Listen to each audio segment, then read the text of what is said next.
इससे पहले वाले वीडियो में हमने बीमा के रूप में बेसिक जानकारियां दे दी थी। बीमीय विश्लेषण के चैप्टर में हमने स्टार्टिंग में ही बीमीय सूत्र के बारे में, बीमा के बारे में और उसको किस प्रकार से लिखा जाता है, इसको हमने पहले वाले वीडियो में समझा दिया था। आज हम लोग समझेंगे कि हमारे पास जो बीमीय सूत्र आया था उसका उपयोग क्या होता है, मतलब बीमाओं का उपयोग हम किस तरह से कर सकते हैं। तो आज का जो हमारा टॉपिक है ये है बीमाओं का उपयोग।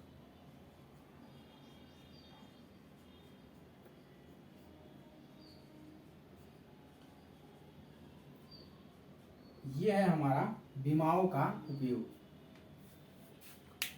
बीमाओं का उपयोग हम क्लास 11th में जो हमारी किताब में दिया गया वो 3 तरीके से दिया गया है। एक दिया गया है कि अगर आपके पास एक पद्धति का मात्रक है, अगर आप उसको दूसरी पद्धति के मात्रक में बदलना चाहते हैं तो आप बीमाओं का उपयोग करके एक पद्धति के मात्रक को दूसरे पद्धति के मात्रक में बदल सकते हैं। दूसरा क्या है? दूसरा है अगर हमारे पास कोई भौतिक समीकरण है तो उसके संतुलन को परीक्षण करने के लिए आप बीमाओं का प्रयोग कर सकते हैं। तीसरा जो है वो 2 से अधिक भौतिक राशियों में, यूँ कहें तो भौतिक राशियों के बीच में जो संबंध स्थापित करना होता है वो भी आप बीमाओं की सहायता से कर सकते हैं। तो पहला क्या है? एक पद्धति के मात्रक को दूसरे पद्धति के मात्रक में बदलना। दूसरा क्या है? भौतिक राशियों के समीकरण के संतुलन को परीक्षण करना। तीसरा क्या है? तीसरा है हमारा भौतिक राशियों के बीच में संबंध स्थापित करना। ये हमारे पास 3 बीमाओं के उपयोग हैं, जिसमें हम पहले जो प्रकार है एक पद्धति के मात्रक को दूसरे पद्धति के मात्रक में बदलना, इसको हम समझते हैं। हमारा इसका जो पहला है वो है एक पद्धति के मात्रक को दूसरी पद्धति के मात्रक में बदलना। एक पद्धति के मात्रक को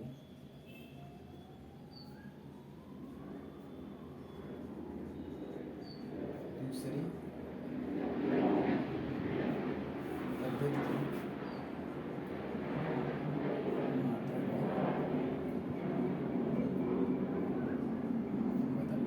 ये क्या है इसको हम समझ लेते हैं। इससे पहले हम आपको एक चीज बताए थे, क्या? अगर मान लीजिए हमारे पास 2 मीटर लिखा है तो 2 मीटर में हमने आपको क्या बताया था, ये जो हमारा 2 है ये क्या है? ये है आंकिक मान, ये है आंकिक मान, और ये जो है ये है मात्रक। किसका मात्रक? आपने जो भी माप लिया है ये 2 आंकिक मान, इसका जो संगत मात्रक है वो है मीटर। मतलब 2 मीटर का मतलब क्या है? एक इसमें आंकिक मान है और एक इसमें मात्रक है, और ये जो टोटल है ये इसको हम कहते थे नियतांक है। ये हमने आपको बताया था। यहीं से हम इसको स्टार्ट करेंगे। अगर हमारे पास कोई भौतिक राशियां दी गई हों तो भौतिक राशियां, अगर उन भौतिक राशियों के मात्रक लिखे हों तो उसमें मात्रक में होता क्या है? एक हमारे पास आंकिक मान होता है और एक हमारे पास मात्रक होता है, और इन दोनों के गुणनफल जो होते हैं वो नियतांक होते हैं। यही से हम स्टार्ट करते हैं। क्या? माना या हम लिख सकते हैं कि किसी भौतिक राशि के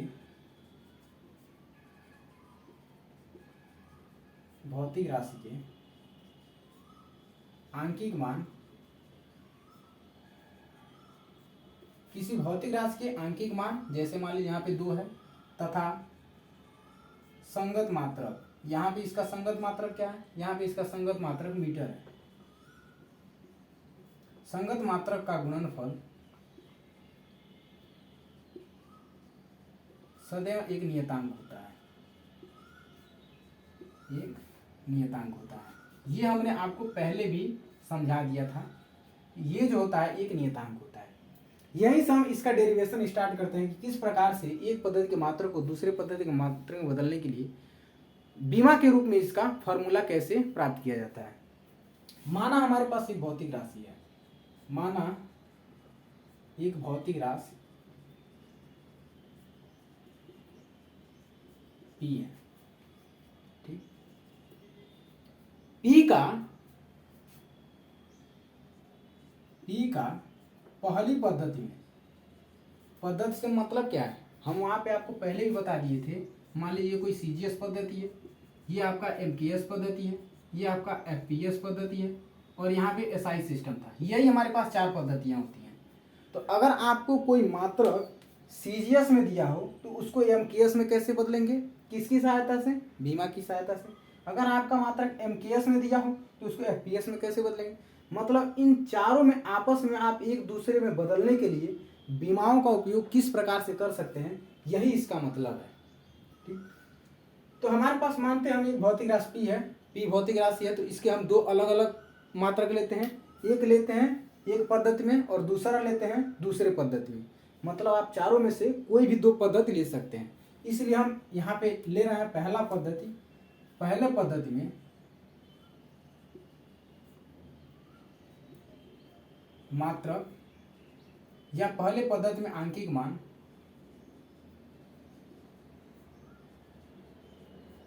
यौनमन तथा मात्रक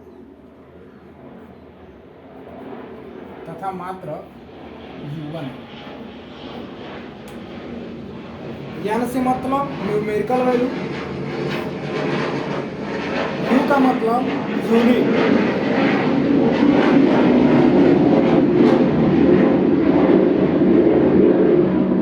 मतलब हमने जो P लिया है, ये जो हमारे पास भौतिक राशि है, इसकी पहली पद्धति में जो आंकिक मान है वो क्या है, N1। इसको हम लिखते हैं N1। और इसकी पहले पद्धति में जो मात्रक है वो है U2 तथा, इसको हम मिटाते हैं,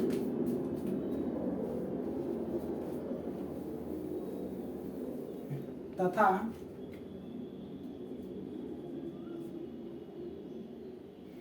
दूसरी पद्धति में, क्योंकि हम 2 पद्धतियों को ही आपस में इंटरचेंज कर रहे हैं। आप देख लीजिए, एक पद्धति के मात्रक को दूसरी पद्धति की मात्रा बदलना, यहाँ पे हमें 2 पद्धतियों का होना आवश्यक है। तो एक पद्धति तो हमने ले लिया, दूसरी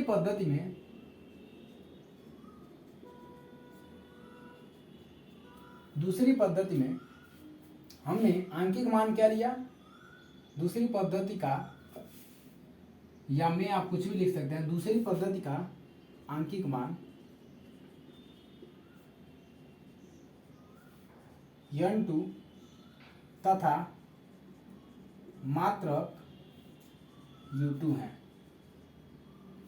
तब हमने आपको नियतांक, जब आप यहाँ पे ये जो हमने पढ़ाया था वहाँ पे आपको समझाया था कि जो हमारे पास अगर 2 नियतांक हो, 2 नियतांक का मतलब अगर एक पद्धति में मात्रक जो है U1 है और उसकी जो आंकिक मान है N1 है, और दूसरे पद्धति में अगर जो आंकिक मान N2 है और उसका मात्रक U2 है, तो वो बराबर किसके होता है, N2 या N1 U1 बराबर N2 U2, ये इसके बराबर होता है। क्यों, क्योंकि ये दोनों कांस्टेंट है या नियतांक है, तो नियतांक ये दोनों आपस में बराबर होता है। क्यों, क्योंकि एक ही भौतिक राशि का है। ये बराबर किसके है, P के।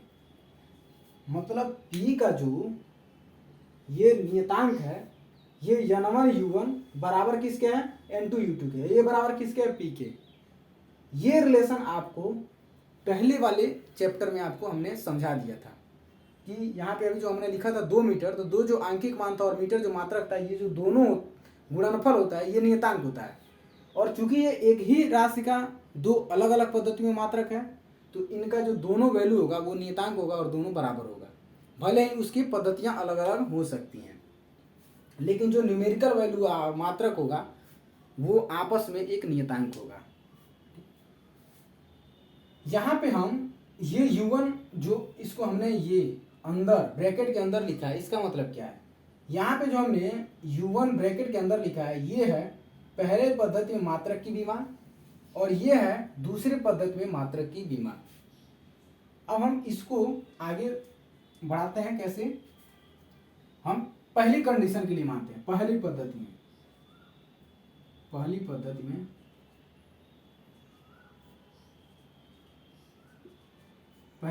क्या लेते हैं, माना, पहली पद्धति के लिए माना आंकिक मान, माना हमारे पास 3 भौतिक राशियां हैं, क्या माना तीन भौतिक राशियां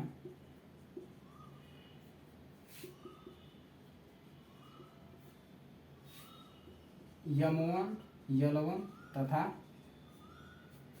या आप नाम लिख के उसके बाद लिखें, तीन भौतिक राशियां द्रव्यमान, पहली पद्धति के लिए लिख रहे हैं, ध्यान से देखिएगा, द्रव्यमान M1, दूसरा लंबाई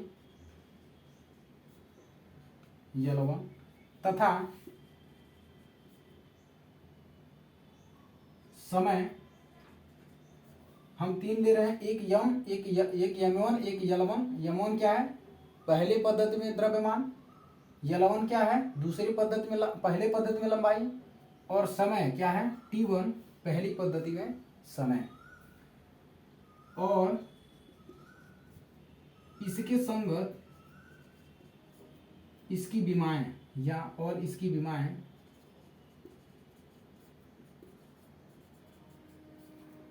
क्रमशः ABC हैं। इसका मतलब क्या होगा? हमने क्रमशः ABC लिखा है, इसका मतलब कि पहले जो हमारे पास ये भौतिक राशि है, इसका जो मात्रक है M1, इसकी विमा है A। दूसरी जो मात्रक है ये L1, इसकी विमा है B। और ये जो हमारे पास तीसरी मात्रक है T1, इसकी विमा है C। तब अगर आप ये वाला फार्मूला यूज करें, कौन सा? N1, तो N1 बराबर किसके होगा? या आप यहीं पे लिख सकते हैं बीमीय सूत्र। तब बीमीय सूत्र यहाँ पे लिखेंगे तो समझने में और आसानी होगा, क्योंकि आपके पास ये स्टेटमेंट लिखा हुआ है। तब बीमीय सूत्र M पे पावर A, L पे पावर B और T पे पावर C होगा। ये आपको समझ में आ गया होगा, ठीक। इसलिए ये जो हमारे पास फार्मूला आएगा कि N1 इंटू, ये क्या है? ये है हमारा पहली पद्धति में U1, मतलब पहली पद्धति में विमीय सूत्र। तो पहली पद्धति में विमीय सूत्र क्या आया है? ये आया है M पे पावर A, L पे पावर B और T पे पावर C, ठीक। ये बराबर किसके हैं? ये बराबर है P के। ये पहली पद्धति के लिए था। दूसरी पद्धति के लिए इसी प्रकार से, दूसरी पद्धति के लिए यहाँ पे लिख सकते हैं इसी प्रकार से,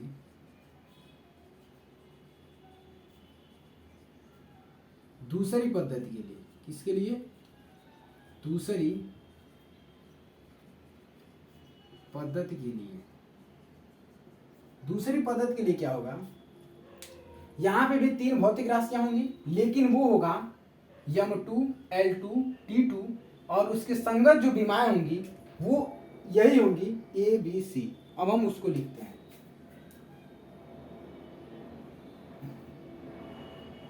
ये हमारा दूसरी पद्धति में माना तीन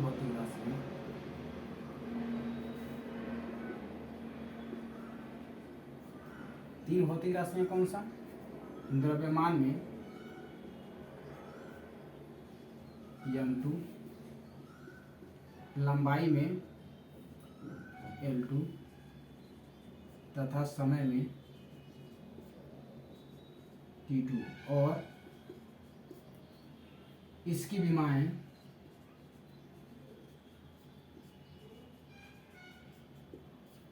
क्रमशः, यही हम विमा ले रहे हैं, ABC हैं। क्रमशः AB तथा C हैं, या ABC हैं। तब जो इसका विमीय सूत्र होगा, तब विमीय सूत्र क्या होगा? ये होगा M पे पावर A, लेकिन यहाँ पे कौन सा होगा? यहाँ पे जो होगा ये होगा, सॉरी हमने लिखना भूल गया है, ये जो होगा हमने क्या दिया है? M1, तो ये होगा M1, ये होगा L1 और ये होगा T1। यहाँ पे क्या होगा? ये होगा M1 L1 T1, यहाँ पे क्या होगा, M2A, यहाँ पे दूसरा हमने लिया है L2B, और ये होगा T2C। ये हमारे पास इसकी बीमा होगा। और ये किसके बराबर होगा, ये बराबर होगा P इजकल टू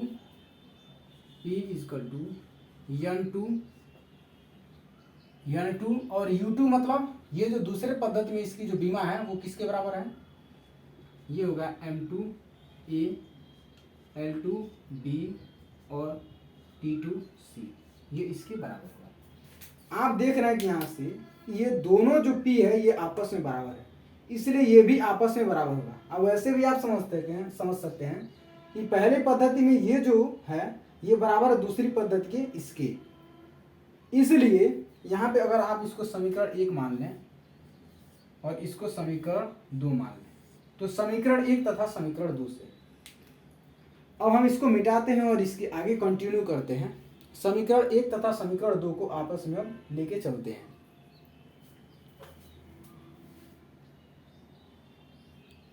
यहाँ पे जगह है, यहीं पे हम समझ लेते हैं कि समीकरण 1 तथा समीकरण 2 से, ये होगा समीकरण 1 तथा समीकरण 2 से। समीकरण 1 तथा समीकरण 2 से क्या आपको पता चला, पता चला कि जो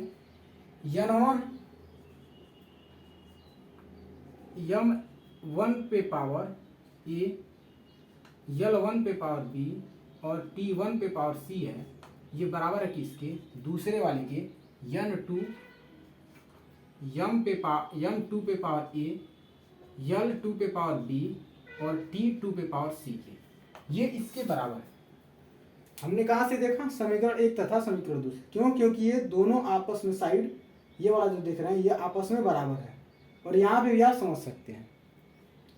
अब हम इसको लेके आगे समझते हैं कि ये जो हमारा इक्वेशन आया है इसके आगे हम किस प्रकार से एक पद्धति की मात्रा को दूसरे पद्धति की मात्रा में आसानी से बदल सकते हैं।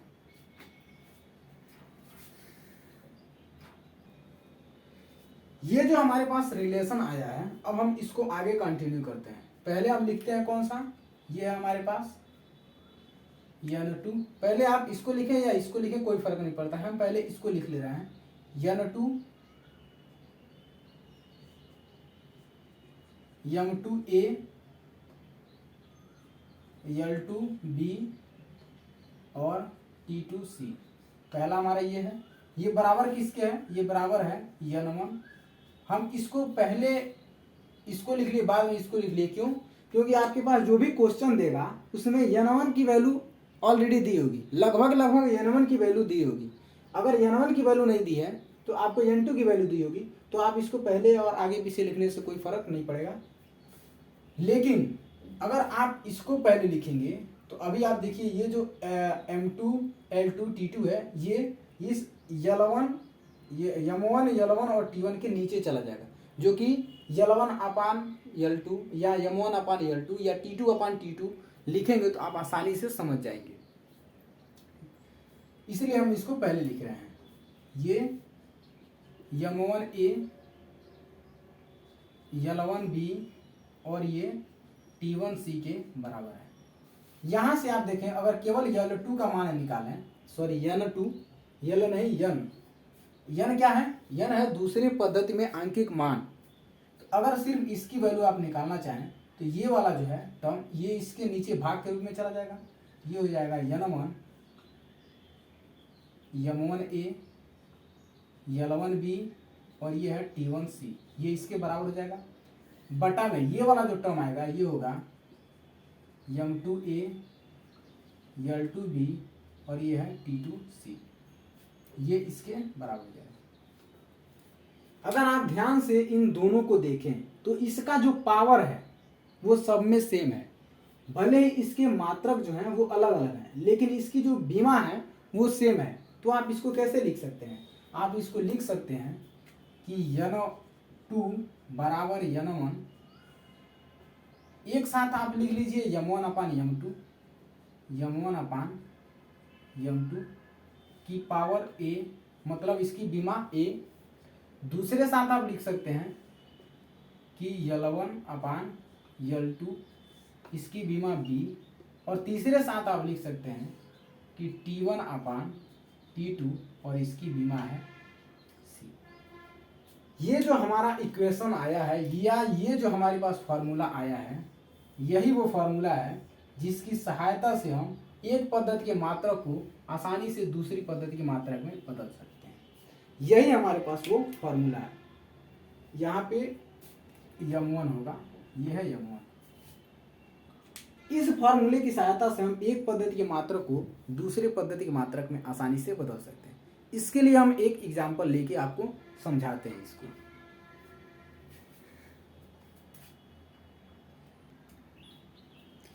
ये हमारे पास एक क्वेश्चन है जो कि एक पद्धति के मात्रक से दूसरे पद्धति के मात्रक में बदलने के लिए हम बीमाओं का उपयोग करेंगे। इसमें क्या कह रहा है कि गुरुत्वीय त्वरण का मान 9.8 मीटर प्रति सेकंड स्क्वायर है। त्वरण का जो मात्रक होता है वो मीटर प्रति सेकंड स्क्वायर है। तो गुरुत्वीय त्वरण एक प्रकार का त्वरण है, इसका जो मात्रक है वो मीटर प्रति सेकंड स्क्वायर है और इसका जो आंकिक मान है वो 9.8 है।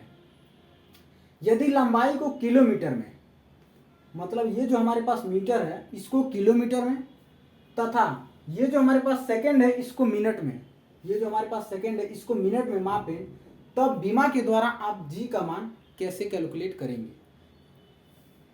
इसका मतलब क्या है, ये जो हमारे पास पद्धति दी हुई है ये मीटर प्रति सेकंड है और इसको बदलना किसमें है, अगर आप इसको मीटर प्रति सेकंड करें तो ये कौन सी पद्धति है, ये आपकी हो जाएगी सीजीएस पद्धति। आप इसको सीजीएस पद्धति भी कह सकते हैं। मीटर को आप सेंटीमीटर में बदल के आप सीजीएस पद्धति इसको कह सकते हैं, या आप ये मान सकते हैं ये पहली पद्धति है। हम समझने के लिए सीजीएस लिख दी थी। तो ये जो हमारे पास किलोमीटर है, ये जो किलोमीटर है ये एमकेएस पद्धति में होगा, लेकिन एमकेएस पद्धति में यहाँ पे जो मिनट है, ये सेकंड है, इसको मिनट में कन्वर्ट किया जाएगा। अगर आप ऐसा मान लें कि ये जो है ये एमकेएस पद्धति में है, ये है नहीं, क्योंकि एमकेएस में जो यस होता है वो सेकंड होता है, लेकिन यहाँ पे मिनट दे रखा है। और यहाँ पे जो सीजीएस में सी होता है ये सेंटीमीटर में होता है, लेकिन यहाँ पे मीटर दे रखा है। लेकिन हम समझने के लिए ले लिए ये एक पद्धति है जो सीजीएस में है और ये दूसरी पद्धति है जो एमकेएस में है। तब आपको अगर सीजीएस में वैल्यू दी हुई है तो एमकेएस में जो जी का मान है वो कितना होगा, हमें यही समझाना था। अब हम इसको मिटा देते हैं क्योंकि ये ऐसा होता नहीं है। आप देख रहे हैं कि ये जो हमारे पास पहली पद्धति है इसको हम क्या कहेंगे, पहली पद्धति। पहली पद्धति में आपको ये आंकिक मान है, ये उसकी बीमा है। दूसरी पद्धति का आंकिक मान निकालना है, लेकिन उसका जो मात्रक है दे रखा है। अगर मात्रक दे रखा है तो आप बीमा निकाल सकते हैं। यहाँ पे मात्रक दे रखा है तो इसकी बीमा निकाल सकते हैं, और यहाँ पे मात्रक दे रखा है तो इसकी बीमा निकाल सकते हैं। यहाँ से हम निकालते हैं कि गुरुत्वीय त्वरण की बीमा क्या होगी। देखिए मीटर प्रति सेकंड स्क्वायर से हमको पता है कि त्वरण का बीमा क्या होता है, लेकिन हमारे पास जो भौतिक राशि है उसका अगर मात्रक दिया हुआ है तो मात्रक से ही उसकी बीमा निकाली जा सकती है। इसलिए हम यहाँ पे लिखते हैं तो गुरुत्वीय त्वरण है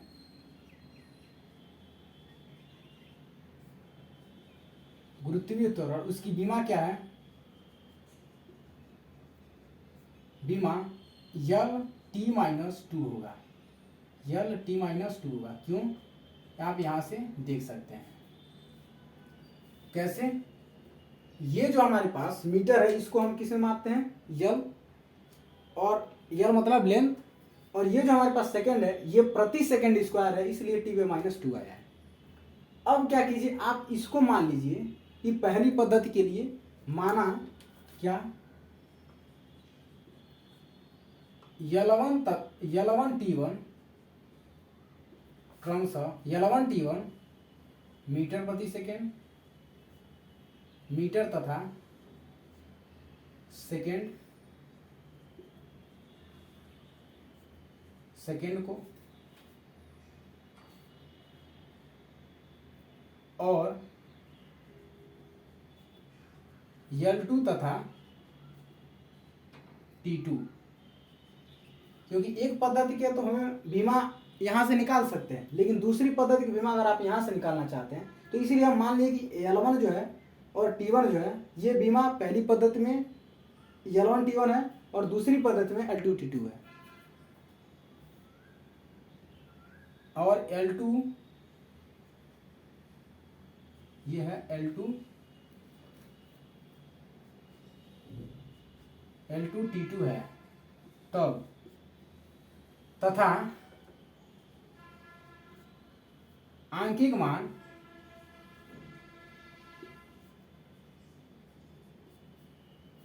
पहली पद्धति के लिए क्या है, N1 तथा N2 है। इसलिए पहली पद्धति में जो बीमा होगी वो क्या होगी, L1 T1-2 तथा या लिख सकते हैं पहली पद्धति की बीमा है, इसलिए यहाँ पे आप लिख लीजिए, इसलिए पहली पद्धति की बीमा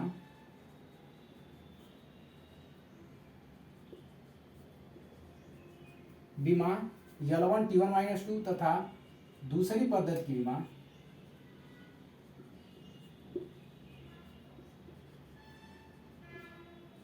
L2 T2-2 होगा। ये हमारे पास एक बीमा बन गया किसका, पहली पद्धति का, और ये है दूसरी पद्धति का।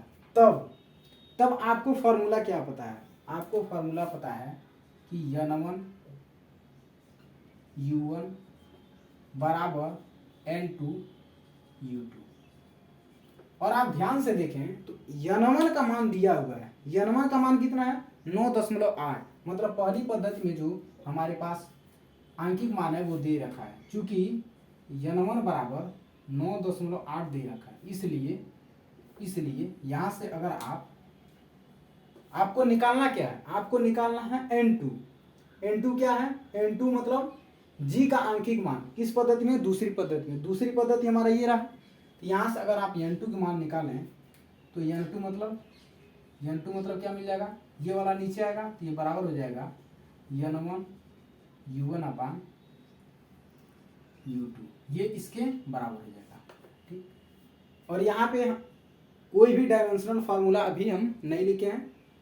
अब हम U1 तथा U2 का मान रखते हैं। U1 मतलब पहली पद्धति का विमीय सूत्र और U2 मतलब दूसरी पद्धति का विमीय सूत्र। अब हम इसको रखते हैं, तो N2 का मान हमको निकालना है। N1 का मान हमको दे रखा है कितना, 9.8, और U1 का मतलब है L1 T-2 और दूसरा है L2 T-2। इन दोनों को हम अलग अलग लिखते हैं। जब आप इन दोनों को अलग अलग लिखेंगे तो क्या मिलेगा, N2 बराबर 9.8 L1 अपान L2 एक साथ, और ये हो गया T1 अपान T2 का -2, पावर क्या है, -2। अगर ये कैसे आया, ऐसे एक बार समझ लीजिए। अगर मान लीजिए A पे पावर 2 हो और B पे पावर 2 हो, तो अगर आप इसको एक साथ लिखना चाहते हैं तो कैसे लिख सकते हैं, A अपान B पे पावर 2। और फिर से जब आप इसको ओपन करेंगे तो ओपन कराएंगे मतलब एक बार इसका वर्क करेंगे, एक बार इसका वर्क करेंगे, तो यही मिल जाएगा। इसीलिए अगर हमारे पास अगर ऐसा दिया हुआ है तो हम ऐसा लिख सकते हैं। ठीक, अगर यहाँ पे माइनस है दोनों पे तो यहाँ पे माइनस हो जाएगा, इसीलिए यहाँ पे अगर अंदर माइनस था तो बाहर भी माइनस हो गया। ठीक, अब हम इसको आगे समझते हैं और इसको सॉल्व करते हैं। क्या हमारे पास ये जो N2 होगा ये 9.8, और ध्यान से अगर देखें तो L1 क्या है, L1 है पहली पद्धति में लंबाई का मात्रक, और पहली पद्धति में लंबाई का मात्रक क्या है, मीटर, ये है मीटर।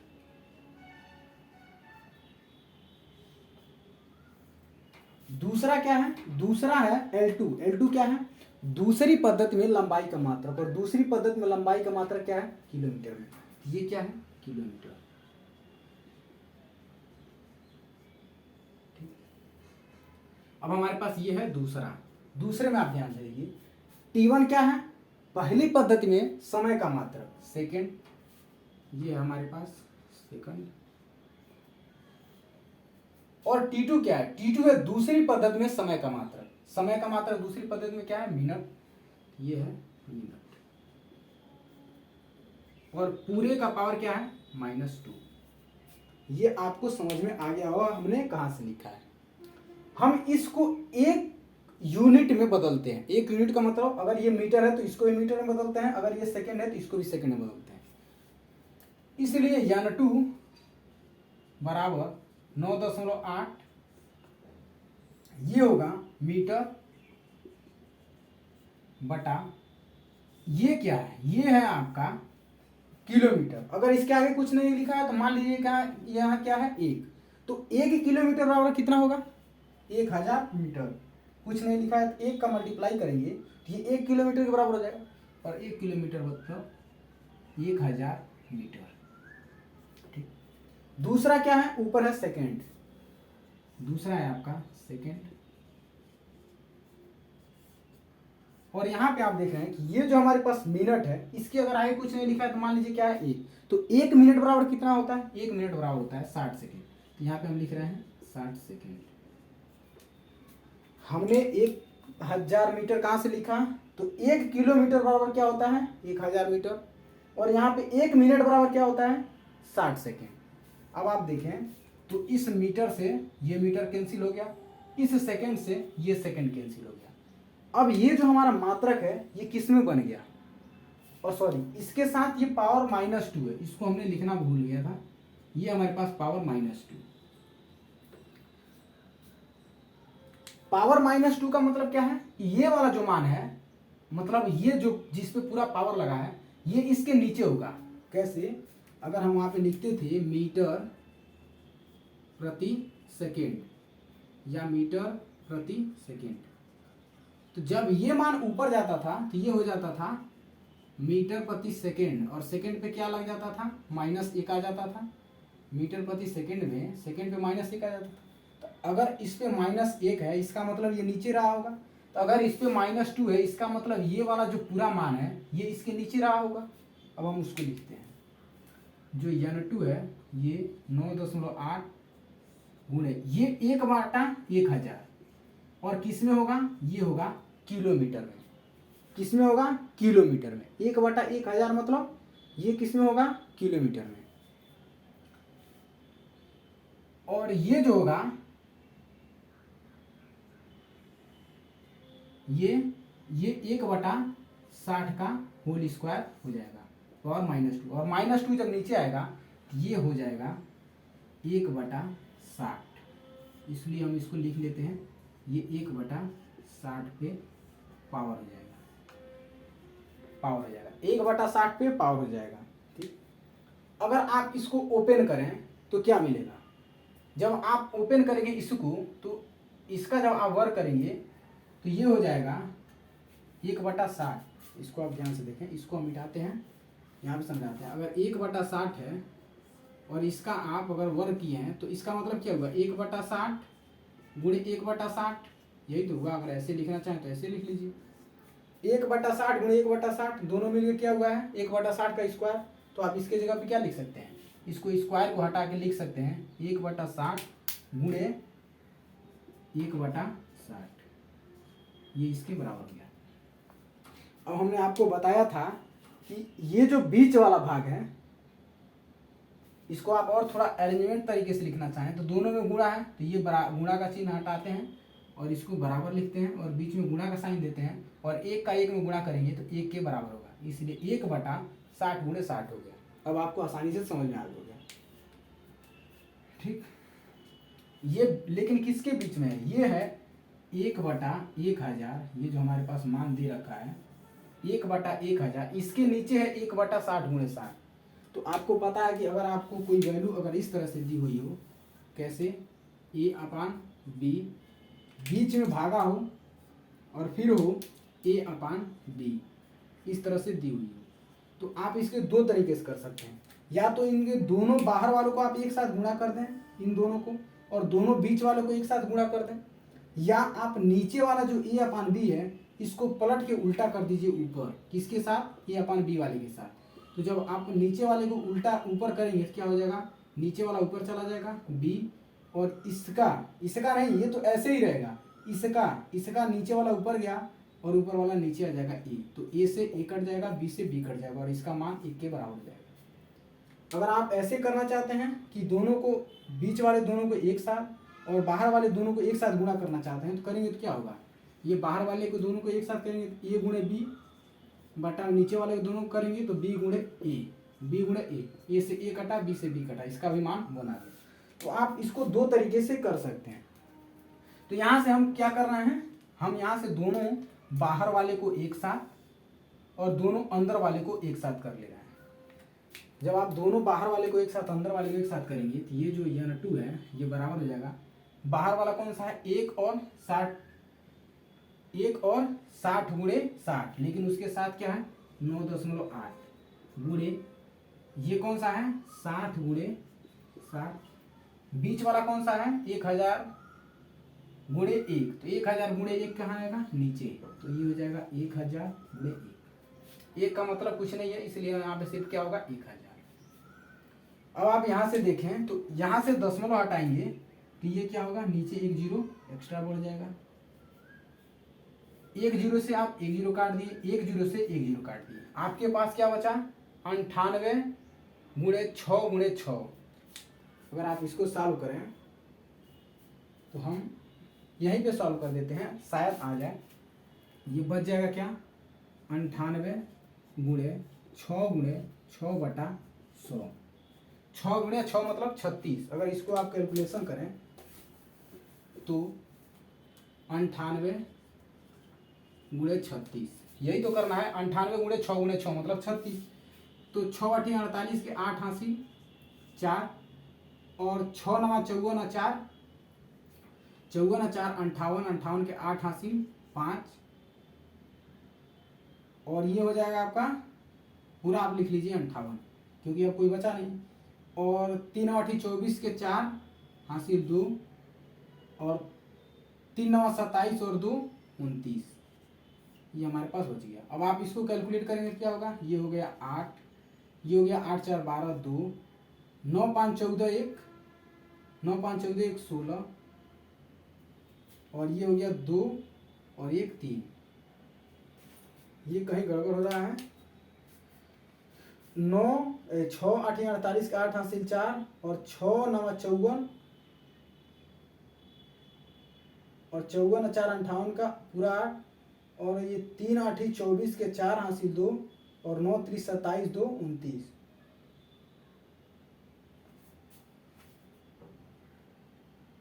ये सही तो है, तो इसको आप सॉल्व करेंगे, ये 6 8 48 के 8, ये सही है हमारा। यहाँ पे हमने गलती किया है, ये जो होगा 3 8 24 के 4 हासिल 2 हो जाएगा, और 3 9 27 और 27 और 2 29 पूरा हो गया। यहाँ पे हमने जोड़ने में गलती किया है, ये होगा 8, ये होगा 8 4 12 का 2 और 9 5 14 और इसका एक हासिल ये होगा 15, तो ये 6 नहीं होगा, ये 5 होगा। बाकी हमारा सब कैलकुलेशन सही है। तो इसका जो मान होगा वो किसके बराबर हो जाएगा, ये जो मान होगा ये बराबर होगा किसके 35 28 बटा 100 के, n2 बराबर 35 28 बटा 100। अगर नीचे 2 जीरो है इसका मतलब कहीं ना कहीं पीछे से 2 अंक के बाद आप दशमलव लगा सकते हैं, तो यहाँ पे हमने दशमलव लगा दिया और इस हमने 100 को हटा दिया। क्यों, क्योंकि अगर 2 अंक के पहले मान लीजिए अगर ये हमारे पास 2 अंक है, लास्ट से 2 अंक के पहले अगर दशमलव लगा होता है तो दशमलव हटाने के लिए आप बटा 100 करते हैं। तो अगर यहाँ पे पहले ही 100 आ जा रहा है इसका मतलब कहीं ना कहीं दशमलव लगा होगा। तो जो n2 का मान है ये 35.28 इसके किलोमीटर प्रति मिनट स्क्वायर के बराबर आता है। ठीक, ये आया कहाँ से, ये मात्रा आया है यहाँ से 1/1000 बटा 1/60/60। तो जो दूसरे पद्धति में n2 मतलब g, तो दूसरे पद्धति में जो g का मान होगा वो 35.28 होगा यदि आप इसके मात्रक को बदल देते हैं तब।